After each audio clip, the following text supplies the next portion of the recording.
পৃথিবীর মাটিতে পড়া প্রথম রক্তের দাগটি ছিল হযরত আদম আলাইহিস সালামের ছেলের। মানুষ যখন লাশ দাফন করতে জানতো না, তখন কে তাদের শিক্ষক হয়েছিল জানেন? হিংসার বশবর্তী হয়ে কাবিল তার ভাই হাবিলকে হত্যা করে ফেলল। কিন্তু তার হত্যার পর সে দিশেহারা হয়ে গেল। ভাইয়ের এই মৃতদেহকে সে কি করবে? সে লাশটি কাঁধে নিয়ে এদিক সেদিক ঘুরতে শুরু করলো। তখন আল্লাহ দুটি কাক পাঠালেন। একটি কাক আরেকটি কাক দুইজনে মিলে ঝগড়া বাঁধিয়ে দিল এবং একটিকে মেরে ফেলল। মৃত কাককে মাটি খুঁড়ে দাফন করে দেখালো যে জীবিত কাক ছিল সেই কাক।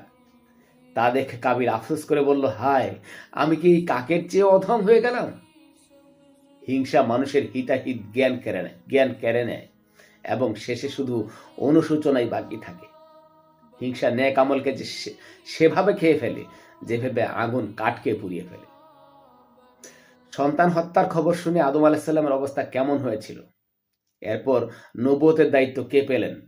পরবর্তী ইতিহাস জানতে আমার এই চ্যানেলটিকে সাবস্ক্রাইব করে রাখুন। ওকে, ভালো থাকবেন। আল্লাহ হাফেজ।